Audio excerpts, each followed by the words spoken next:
The individual who is mistake-free is also probably sitting around doing nothing. And that, my friend, is a very big mistake. John Wooden. Welcome to the show. Roger Whitney here. In the house. And this is the show dedicated to helping you not just survive retirement, but to lean in with courage, because you're doing the work, to rock retirement. Got a good show today. We're going to answer some questions around should you stop saving in your 401k, understanding QLACS and IRAs, an audio question on do you use after-tax assets in early retirement? Is this a sound plan? And a few other questions. In addition to that, we got Mark Ross coming on to help us get our passions dialed in and what the difference is between a passion and interest. So good show today. Got a couple announcements to start, though. The first one is I would like to invite you to join me live online on October 26th at 7 p.m. Central, that's Thursday, or on Saturday at 11 Central, where we're going to hang out and I'm going to walk through how to build the 4 pillars of a great retirement plan, the scaffolding that you want to have in place to have confidence in your plan. We're going to talk about that. In addition, I'm going to invite you to join the Rock Retirement Club. We're going to open the doors to the clubhouse for about 6 days. And in the RRC, the Rock Retirement Club, we've compiled everything that you need to build your retirement plan around these 4 pillars so you can have confidence that you can manage your retirement and live the life that you want. So you can go to livewithroger.com to save your seat. All right, second announcement is next month, which is just next week, October, the theme for the month is going to be wisdom for my children. I don't know about you, but I have 2 adult children. I've been trying to coach them on money, career, mindset, choosing a spouse or a significant other, etc. And a lot of times the parent is not the one that is in the best position for them to hear. So what we're going to do is over the month, we're going to share the collective wisdom of you, me, and lots of people in the Rock Retirement Club on what we would tell our younger self or our children about mindset, about retirement, about careers, about health, about saving and investing, etc. And throughout the month, we're going to try to share some collective wisdom that hopefully your adult children or even teenagers could listen to help them build an amazing life. In addition to the collective wisdom, we're going to share a lot of books that we would suggest that you have them read or consume so they can become mature financial adults and create a great life. So excited for that. With that said, let's get on with answering your questions. Let's get to answering some of your questions on how to rock retirement. If you have a question for the show, go to askroger.me. You can type in your question. You can leave an audio question. We'll try to get it on the show to help you take a baby step towards rocking retirement. Our first question comes from Javon, wondering about future pre-tax contributions. Javon gives us a great fact set here. My wife and I are 53. We plan on retiring at age 65. We have $1.8 million in pre-tax accounts. And by our simple projections, using a 5% annualized return, we estimate it's going to be worth $3.2 million when we retire at age 65 if we stop contributing now. We have $1.3 million in personal investments, $800,000 in a Roth, and our kids' education is fully funded. Huzzah! Javon, you guys obviously have very good income, and to your credit, you hopefully have been living a great life and saving. Not everybody does that has a great income, so congratulations to you. Well done. Javon's question is concerning required minimum distributions. He's concerned that he may pay too much tax, he and his wife, when they turn 62. And can you provide a framework to think about how to go about deciding, do I stop pre-tax contributions or do I continue? So this is an optimization question. I'm assuming you already have a vision of what your life to look like. You have age 65 as your retirement. I'm assuming you have a feasible plan of record. You're still in the accumulation stage, so it doesn't have to be high resolution because you have, 12 years. But you want to start knowing, is this feasible given the kind of spending lifestyle we want to have? And then is it resilient? And right now, because it's so low resolution, you're likely going to be focused on just having an emergency fund and a contingency fund for unexpected expenses that are coming up. So this is an optimization question, meaning that you have this fork in the road. Regardless of what path you go on, Javon, it sounds like you're still going to be saving. If you decide to redirect the funds from pre-tax accounts to Roth or after-tax accounts, it's not like the savings is going to stop. This is just which fork in the road makes most sense. This is optimization here. So first off, on the required minimum distributions, with the recent tax law change, your required minimum distributions are actually going to start at age 75, not 72. So you have a little bit more time for those to accumulate. Also important to remember that once you reach age 59 and a half, you'll have the option of drawing from those pre-tax accounts. You'll have from 59 and a half to age 75. That's a pretty large window to either do qualified withdrawals or Roth conversions. You do those now, but doing Roth conversions or some combination of those things later on. So you have a big window when you are later in life to manage this. So it's good that you're thinking about it now, but it may not be as critical if you're thinking of doing Roth conversions, etc. So if my assumption is correct, Javon, that you're going to be saving regardless of where you're saving, this is just, do I pay the tax now or do I defer and build up this larger tax liability later on? That's the central question here. I think for sure you don't stop saving if there is an employer match of some sort. Money is that the employer matches based on your contributions to your 401k or 403b. I would explore whether they have a Roth option in your qualified plan, because you could simply continue to save aggressively, but just start saving in the Roth option rather than the pre-tax option. Not everybody has that, but you want to explore whether that's there or not. The upside to continuing to save in pre-tax accounts, Javon, is, as you likely know, when you put $1 in, 100% of that dollar is going to work. Whereas if you save in the Roth option, or you save in the after-tax option, a fraction of that dollar is going to work because you're going to pay taxes on it. And whatever dollar you're shaving off to not save in the pre-tax account is essentially going to be the last dollar in, meaning that if you're in the 35% tax bracket, that only 65 cents of every dollar will actually be going to work for you in after-tax or in Roth accounts. Now, that can be disconcerting, right? I faced this decision as well, Javon, in that I felt like I was saving too much in my pre-tax accounts. And because we added the Roth option to our 401k plan, I could save in a Roth account. And I felt very lopsided. You actually seem like you have a very decent mix between those three buckets. So bravo to you, because that's usually people that have a lot in pre-tax accounts won't have near as much in personal assets or Roth assets.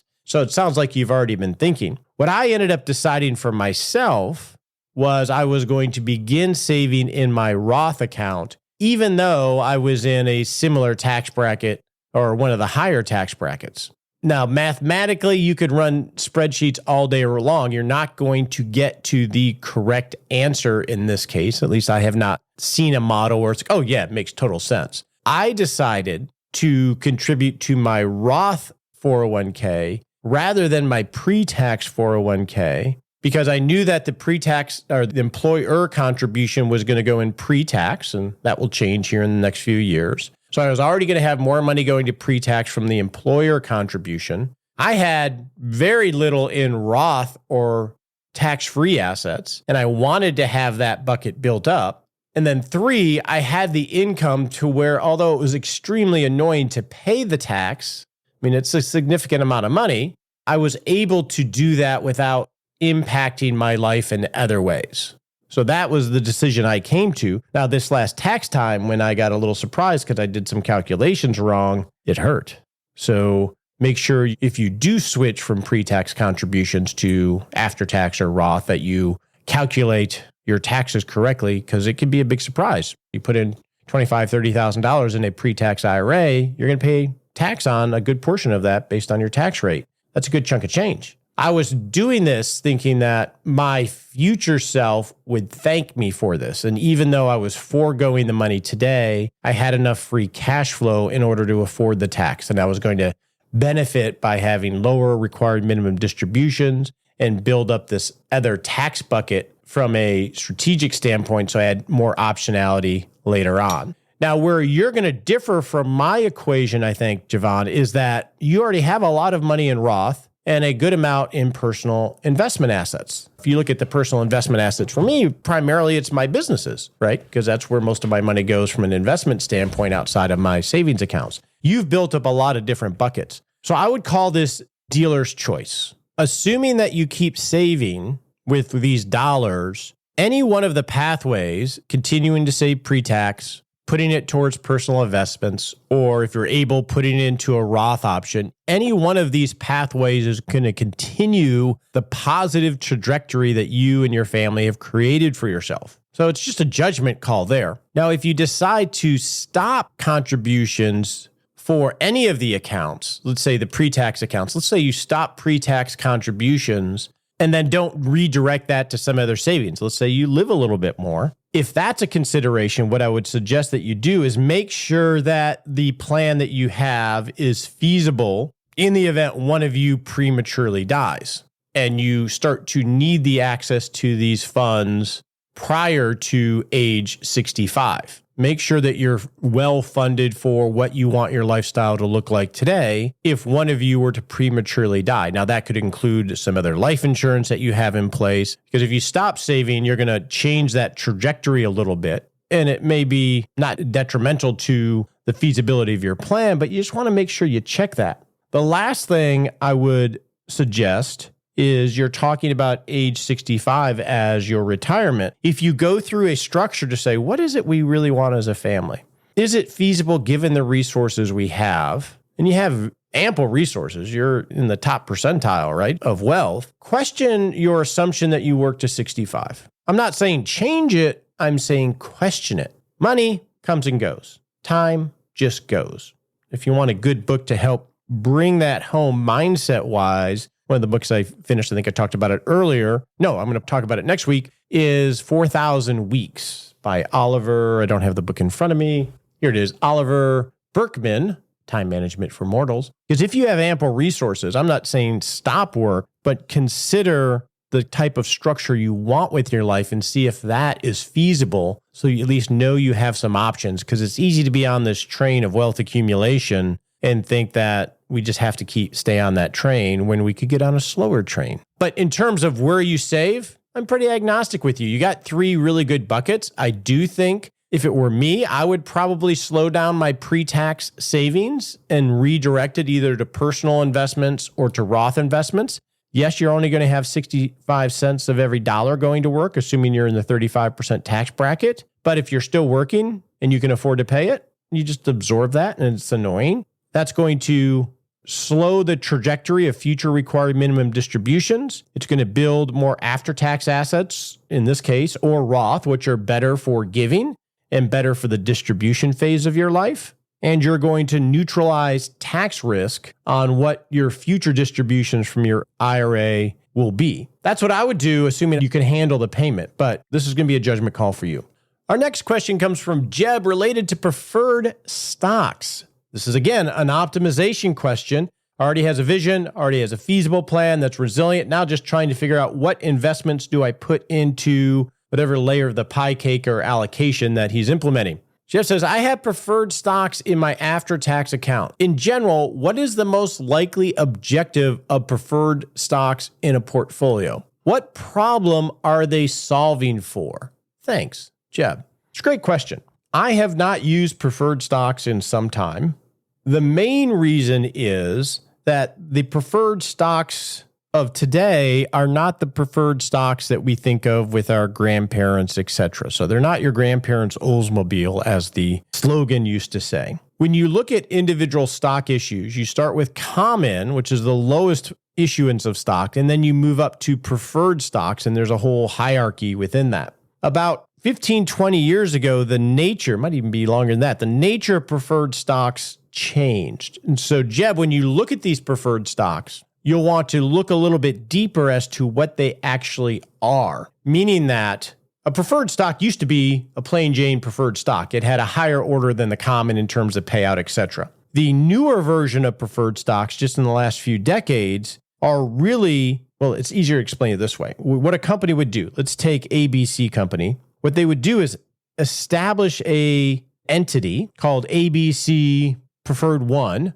and they would issue very long-term debt to that ABC Entity 1, and that entity would issue preferred stock shares for that entity by itself. So it's not actually a preferred stock of ABC. It's a preferred stock of an entity that is wholly owned by ABC, but has within its box long-term debt that ABC issued to the new entity. And then that is what would be the preferred stock, and they would receive the income from the long-term debt from the holding within that ABC entity. That's a little bit different than your grandma's preferred stock. So essentially, what role can a preferred stock play in a portfolio? Obviously, they generally pay fairly nice dividends, which are really interest payments coming from the entity that holds the bonds. And that's why people are attracted to them. So what role they play? They play the role of a long-term bond within a portfolio. So if you own preferred stocks within a portfolio, they're going to act very much like a long-term corporate bond, meaning that they're going to be very sensitive to interest rates going up and down. You're not really going to participate in the economic engine of the company because really what you're receiving are interest payments from the debt that the ABC issued to the entity that they created. So it's going to act like a long-term bond. So if you're filling your allocation and you're using preferred stocks, I would put this in the fixed income or bond portion of your allocation, knowing that it's really long-term bonds within that sleeve of whatever it is you're creating. So Jeb, that's how I would look at it. They can be very volatile, meaning going up and down significantly when interest rates are moving. So that's the role that it would play for. If you're trying to fill that kind of sleeve, that's essentially what you're getting.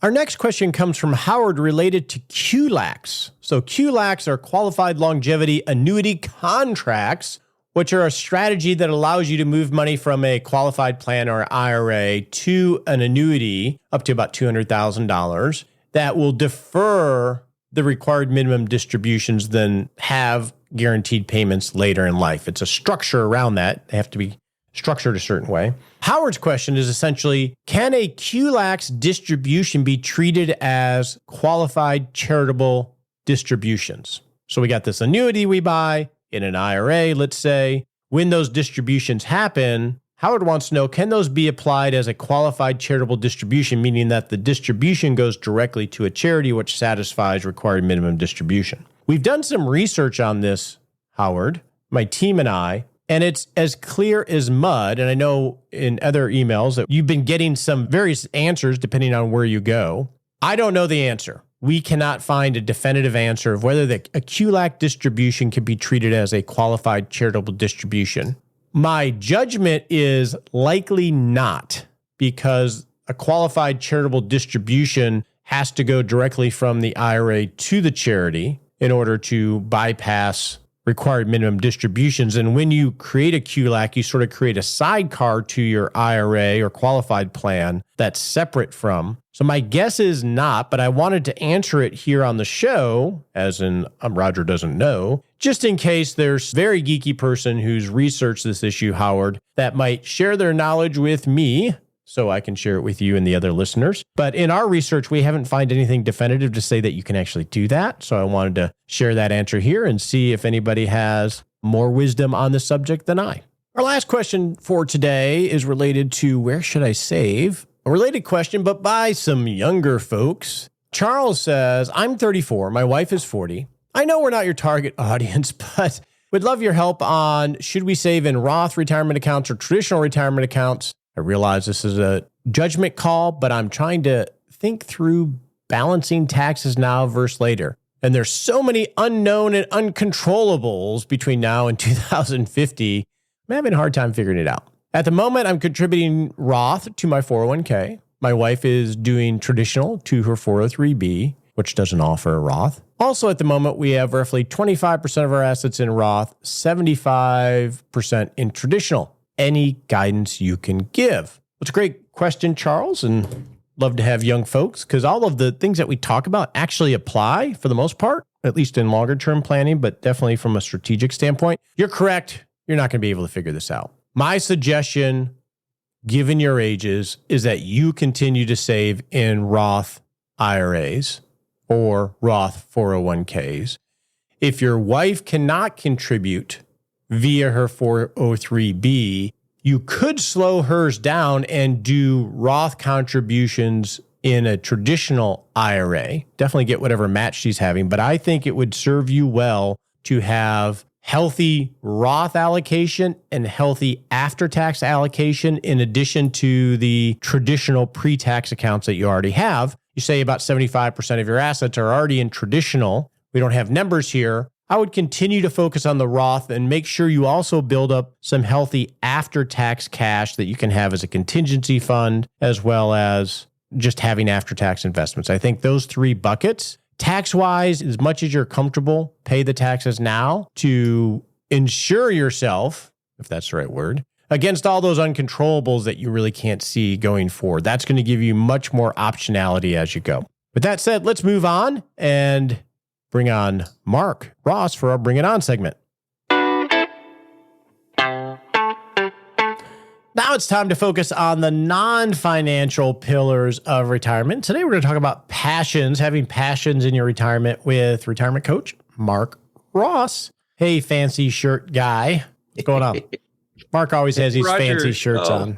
He's I always wear fancy shirts. It keeps me awake. And thank you so much for the invitation to chat about passions in retirement. One of the pillars under mindset we talk about in the Rock Retirement Club. Passions and interests, are they the same? That's the topic that I think we can talk about today. Some say they're the same. Some say they're interchangeable. What do you say? Let's talk through this and see where you land. Have a little call to action and see what happens. Yeah, for me, passions are, I have projects that I'm working on. They can be personal projects, and interests are just, I think they can be the same. I think everybody has to make this decision. For me, the core thing is to have things that you're pursuing to improve yourself or to improve the world around you. That's what I think of a passion as. I would agree. And sometimes those can be, well, for example, passions are not always, we're not going to split hairs here, but passions can be with a deep emotional connection.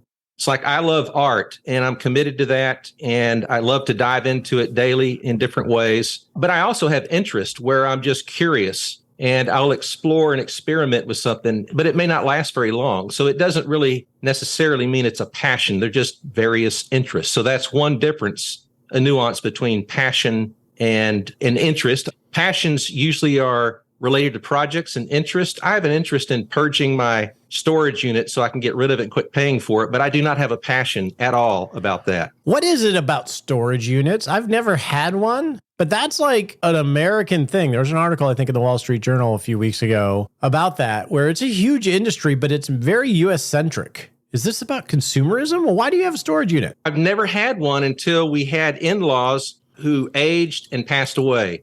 So we were in charge of executorship, a whole different retirement topic, but some of their remains were too emotional for my wife to let go of them. So we have a storage container, but we're past that now and we're emptying it out. And that's why we have a storage container. That seems like a very valid use case. Yeah. Now, I say this being in a house over 3,000 square feet with two people and not having a storage unit, but I have attics and I got a bunch of stuff in there that I need to get rid of. So maybe I have my own storage unit. I just have it in my attic. So you live in a big storage unit and y'all happen to live there too. Yeah. Huh? Yeah. Okay. So that's an interest of, hey, I want to get this done. It's a fleeting interest, whereas a passion is, for you, it's art. For me, it's, I guess, exercise or mountain biking or reading. Why are they even important? Why do we care? We talk a lot about happy people have projects, and often projects are something that we're passionate about, and that's why we dive into them. But we also can think about things that have interested us for a while, and we may experiment with those interests, and they may not go anywhere, but at least we tried. They didn't turn into a passion. And in another episode, we're going to talk about what if I don't have any passions, but that's for another day. Okay.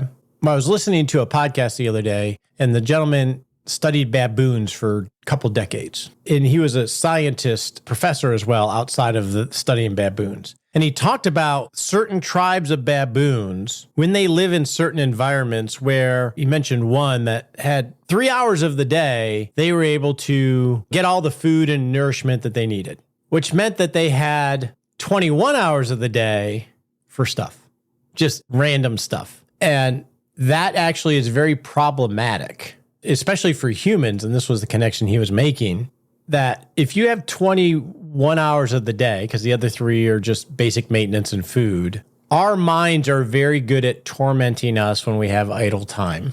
So true. And if we don't have passions or interests, we're going to be in for it potentially.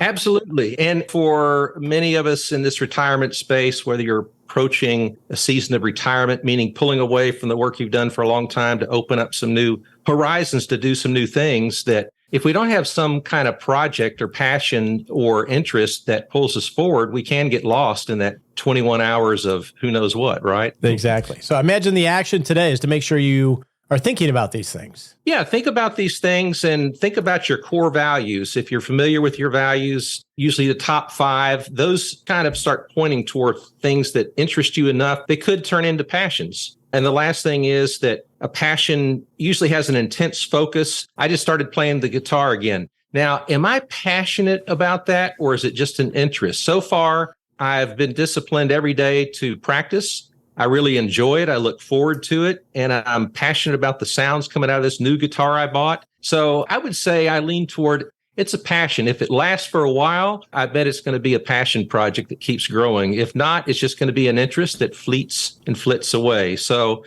be flexible and be aware. And if you've heard anything today about a passion or an interest in the nuance doesn't really matter. It's like, what are you going to do with your time? How are you going to move forward? And focus on one thing that may be a passion, or maybe you're already into your passion and it's just time to refresh it. So there you go. Great advice. On your marks, get set.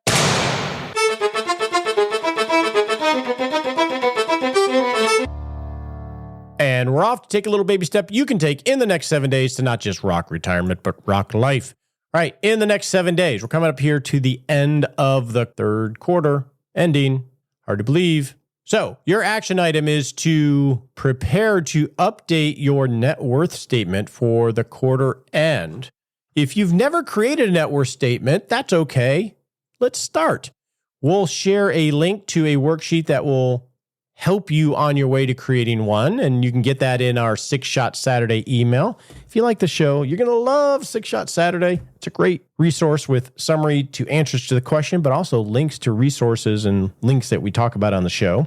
You can sign up for that at rogerwhitney.com or 6shotsaturday.com. But I want you to update your net worth statement, because this will help you in some of the questions that we're hearing today about where do I have most of my assets, my financial assets? Am I mostly pre-tax? Am I mostly Roth? Am I mostly after-tax? And you can start to identify some rebalance or some imbalances in where you're saving. The key here is not to get it perfect. The key here is to be intentional about providing yourself optionality in the future and trying to maximize the tax code to your benefit. So that's your action item. Let's get started. Are you excited for October? I know I'm excited for October. It's going to be a big, big month. We're going to talk about wisdom for our children and have a lot of things that we want to share to our children. And we're going to collect your thoughts on friends and spouses and money and retirement and career that we can share as wisdom that we've learned because we're so much older, that we can share. And hopefully this will be a resource to help spur some conversation over the holiday season, or they could just listen to on their own. So in our 6-Shot Saturday email, we're putting a form, like a Google form, where you can share some of your tips. So make sure to fill that out, and we'll try to share that on the show or create a resource. I'm excited for October. We got a couple hundred people in the Rock Retirement Club coming to Fort Worth for our annual get-together, conference, whatever you want to call it. Excited for that. What else? The heroic book, Arete by Brian Johnson's coming out at the end of the month. I'm excited about that, going to the book launch party. We'll have some freebies related to that. And I'm always excited to sit here and chat with you every week. Be well. The opinions voiced in this podcast are for general information only and not intended to provide specific advice or recommendations for any individual. All performance reference is historical and does not guarantee future results. All indices are unmanaged and cannot be invested in directly.